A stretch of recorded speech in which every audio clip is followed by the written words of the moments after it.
जय श्री राधा रानी सरकार की, जय श्री कृष्ण भगवान की, जय श्री लक्ष्मी नारायण जी भगवान की, जय कार्तिक मास महत्म की। मंदिर श्री बंसी वाले महात्मा यूट्यूब चैनल की ओर से हम आप सभी भक्तों का हार्दिक अभिनंदन करते हैं। जैसा कि आप सभी जानते हैं कि कार्तिक मास के स्नान अब जल्दी ही आरंभ होने वाले हैं। इस वर्ष 2023 में कार्तिक मास के स्नान 29 अक्टूबर रविवार से लेकर 27 नवंबर दिन सोमवार तक चलेंगे और कार्तिक मास के इस पावन समय में कार्तिक मास महत्म की कथाओं को सुनना सबसे ज्यादा शुभ माना जाता है, सबसे ज्यादा मंगलकारी माना जाता है। तो कार्तिक मास महत्म की कथाओं को प्रतिदिन हम आपको सुनाया करेंगे।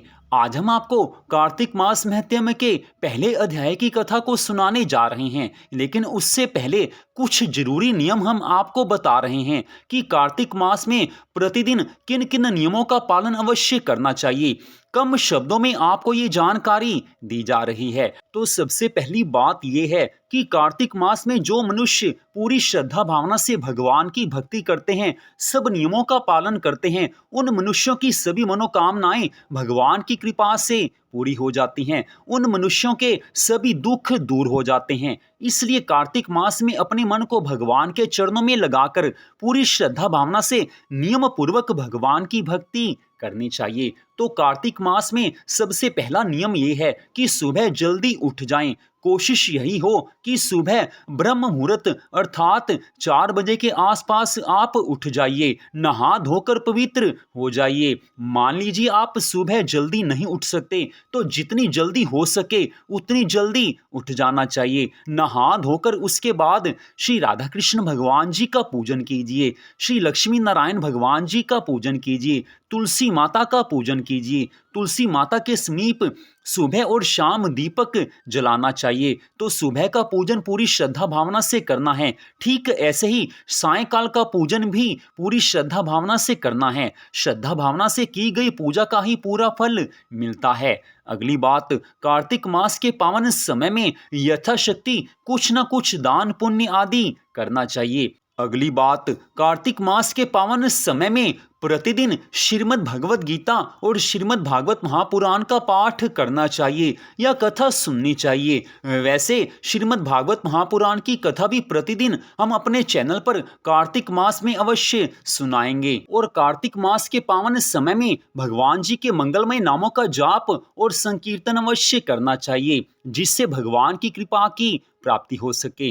तो कार्तिक मास महत्म के पहले अध्याय की कथा हम आपको सुना रहे हैं, जो कि इस प्रकार है। सब प्रकार के दुखों का नाश करने वाले तथा सारी सृष्टि की पालना करने वाले श्री गणेश जी, ज्ञान की दाता श्री सरस्वती माता जी, सब पुराणों के कर्ता श्री वेद व्यास जी महाराज तथा सदगुरुदेव भगवान के चरण कमलों में नमस्कार करके भगवान की श्रद्धा और भक्ति रस में डूबे हुए कार्तिक मास की कथा को कहता हूँ। नैमिषारण्य तीर्थ में वास करने वाले शौनक आदि 88,000 ऋषि श्री सूत जी महाराज जी से कहने लगे हैं कि हे ब्राह्मण, आप हमारी इस घोर कलयुग से रक्षा करने के लिए कोई ऐसा सरल उपाय बताएं कि जिसे हम आसानी से कर सकें। हे महाराज, आने वाले घोर कली काल में मनुष्य जब संसार के दुखों में फंसे रहेंगे, संसार की मोह माया में फंसे रहेंगे, उस समय उनका उद्धार कैसे हो सकेगा?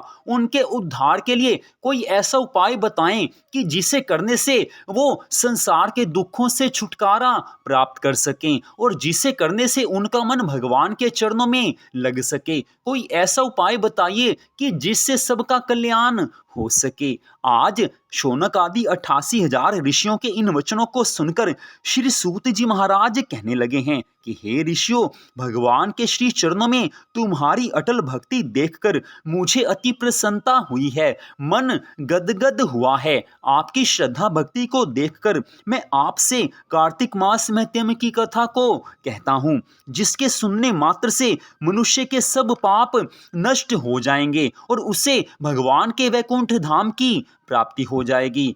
हे ऋषियों, आपके मन में कलयुग के सब वासियों के लिए कितना प्रेम है कि उनके उद्धार के लिए आपने प्रश्न पूछा है। इससे मुझे अति प्रसन्नता हुई है। इस कारण मैं आपको ऐसी कथा सुनाऊंगा कि जिसे सुनने मात्र से कलयुग के सब वासी भगवान को प्राप्त कर सकेंगे। इस कथा को आप पूरी श्रद्धा भावना से सुनिए, सावधान होकर सुनिए। एक समय की बात है, देवऋषि नारद जी ब्रह्मलोक में जाकर सारे जगत के कर्ता श्री ब्रह्मा जी से विनीत भाव से पूछने लगे हैं कि हे पितामह, कृपा करके कोई ऐसी सुंदर कथा सुनाइए जो सब पापों के नाश करने वाली हो, जिसे सुनकर मन में उसी क्षण आनंद की लहरें उठने लगें।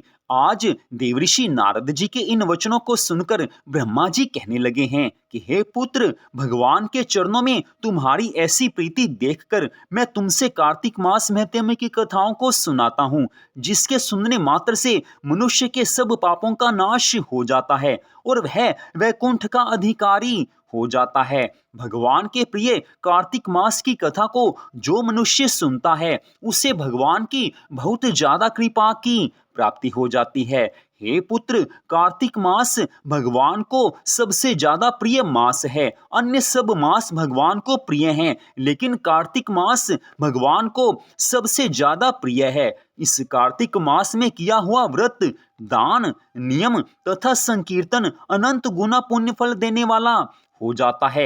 अन्य दिनों में भगवान की भक्ति करने से जो पुण्य फल प्राप्त होता है, कार्तिक मास में उतनी ही भक्ति करने से वो फल अनंत गुना होकर प्राप्त हो जाता है। अतः सारे संसार की भलाई के लिए तुमने अति सुंदर प्रश्न किया है। अब मैं कार्तिक मास महात्म्य की कथा को सुनाता हूँ। तुम सावधान होकर इसकी विधि को सुनो। जो मनुष्य कार्तिक मास के सब नियमों का पालन करना चाहता हो, जो मनुष्य कार्तिक मास में भगवान की भक्ति करके भगवान को प्रसन्न करना चाहता हो, उसे चाहिए कि कार्तिक मास में प्रतिदिन प्रातःकाल ब्रह्म मुहूर्त अर्थात लगभग 4 बजे उठकर शौच आदि से निवृत्त होकर 22 अंगुल लंबा सुगंधित वृक्ष का दातुन करे। परंतु श्राद्ध के दिन, सूर्य तथा चंद्र ग्रहण के दिन, एकम, अमावस, नवमी, छठी, एकादशी तथा रविवार को दातुन नहीं करे। जिस दिन दातुन नहीं करनी हो, उस दिन पानी से 12 कुल्ले करके मुंह को खूब अच्छी तरह से साफ कर लेवें।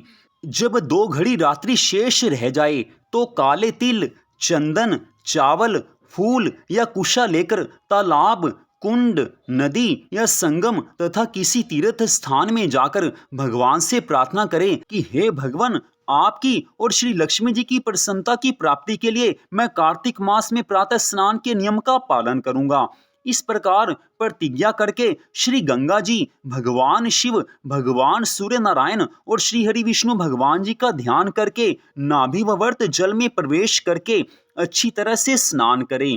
फिर जल से बाहर आकर देवता, ऋषि और पितरों का तर्पण करें। लेकिन अगर कोई घर से बाहर स्नान के लिए नहीं जा सकता तो अपने घर में रहकर ही स्नान के नियम का पालन करे। कार्तिक मास में प्रातः स्नान के पश्चात षोडशोपचार विधि से श्री हरि विष्णु भगवान जी का, भगवान श्री राधा कृष्ण जी का पूजन करें। भगवान को अर्घ्य देवें और प्रार्थना करें कि हे श्री कृष्ण भगवान जी, श्री राधा रानी सहित मेरे इस अर्घ्य को ग्रहण करें। और इस प्रकार प्रार्थना करके 16 चीजें, आवाहन, पाद्य, अर्घ्य, आचमन, स्नान, वस्त्र, चंदन, अक्षत, पुष्प, धूप, दीप, नैवेद्य, तांबूल, पुंगी फल, दक्षिणा और नमस्कार, ये भगवान की मूर्ति को अर्पण करके तुलसी जी की मंजरी से भगवान का पूजन करना चाहिए। इसे षोडशोपचार पूजन कहा जाता है। पूजन के समय मन एकाग्रचित्त से भगवान में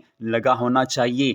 हे पुत्र, मनुष्य का जीवन अति दुर्लभ है और इस दुर्लभ मनुष्य शरीर को प्राप्त करके जो मनुष्य भगवान के चरणों में अपने मन को लगा देते हैं, जो मनुष्य पूरी श्रद्धा भावना से भगवान का पूजन करते हैं, उन्हें भगवान की अत्यंत कृपा की प्राप्ति होती है और आने वाले घोर कली काल में मनुष्य संसार के सुखों में ऐसा फंस जाएगा कि उसका मन एक क्षण के लिए भी भगवान की भक्ति में नहीं लगेगा। उस समय भाग्यवान जीव वो होंगे जो कली काल में भी भगवान की भक्ति करेंगे। हे पुत्र, यद्यपि कली काल में अर्थात कलयुग में भगवान की भक्ति को सबसे ज्यादा आसानी से किया जा सकता है, कलयुग में भगवान को आसानी से प्रसन्न किया जा सकता है, तो भी जो मनुष्य कली काल में संसार के सुखों में फंसे रहेंगे, धन संपत्ति पुत्र स्त्री में जो फंसे रहेंगे, वो भगवान की भक्ति में मन को नहीं लगा सकेंगे। लेकिन ऐसे मनुष्य चाहें तो भी वो भगवान की भक्ति कर सकते हैं। कलयुग में जो मनुष्य संसार के दुखों से छुटकारा पाना चाहता हो, उसे यही चाहिए कि अपने मन को भगवान के चरणों में लगा देवें। भगवान के प्रिय कार्तिक मास में जो मनुष्य पूरी श्रद्धा भावना से भक्ति के सब नियमों का पालन करता है, एक क्षण के लिए भी जिसने कार्तिक मास में भगवान की सच्ची श्रद्धा भावना से पूजा आराधना कर ली, भगवान उस पर अत्यंत कृपालु हो जाते हैं, उसके मन को अपनी ओर आकर्षित कर ही लेते हैं। हे पुत्र, धर्म का पहला नियम यही है कि मनुष्य जो कुछ भी धर्म कार्य करे वो सब कुछ मनोयोग से करे, उसमें मन अवश्य लगा होना चाहिए। मन से भगवान की भक्ति की जाएगी, पूरी श्रद्धा भावना से भगवान की कथा सुनी जाएगी, तो भगवान की कृपा की प्राप्ति अवश्य हो ही जाएगी। अधिक कहने से क्या लाभ, जिस मनुष्य ने अपने मन को भगवान के चरणों में लगा दिया है, केवल वही सुख संपत्ति आनंद की प्राप्ति कर सकता है। जो मनुष्य संसार में फंसे हुए हैं, वो कभी भी सुख संपत्ति आनंद की प्राप्ति नहीं कर सकते। संसार के विषय भोगों में फंसा हुआ मन कभी भगवान की भक्ति में नहीं लग सकता। लेकिन किसी कारणवश अगर संसारी जीव भी भगवान की भक्ति में लग जाता है, तो उसी क्षण भगवान की भक्ति की महिमा से वो पवित्र हो जाता है। तो यहीं पर कार्तिक मास महत्म के पहले अध्याय की कथा का विश्राम होता है। अगले भाग में आप कार्तिक मास महत्म के दूसरे अध्याय की कथा को सुन पाएंगे। तो आपसे निवेदन है कि कार्तिक मास महत्म की इन कथाओं को प्रतिदिन हमारे चैनल पर अवश्य सुनें। कार्तिक मास की इन कथाओं को जो मनुष्य पूरी श्रद्धा भावना से सुनता है, उसकी सभी मनोकामनाएं भगवान की कृपा से पूरी हो जाती हैं। मनुष्य संसार के दुखों में फंसा हुआ है और सुखों की प्राप्ति के लिए वो कई तरह के उपाय करता है, लेकिन भगवान की भक्ति से सभी तरह के सुखों को प्राप्त किया जा सकता है। कार्तिक मास में नियम पूर्वक भगवान की भक्ति कीजिए तो अपने आप संसार के सभी दुख दूर हो जाते हैं। तो आज की इस कथा को सुनने के लिए आप सबका हार्दिक धन्यवाद। भगवान श्री राधा कृष्ण जी की, भगवान श्री लक्ष्मी नारायण जी की कार्तिक मास महत्म की अनंत कृपा सदा आप सब पर, आपके परिवार पर बनी रहे। इसी मंगल कामना के साथ जय श्री राधा रानी सरकार की, जय श्री कृष्ण भगवान की, जय श्री लक्ष्मी नारायण जी भगवान की, जय कार्तिक मास महत्म की। जय जय श्री राधे, जय जय श्री राधे, जय जय श्री राधे श्याम।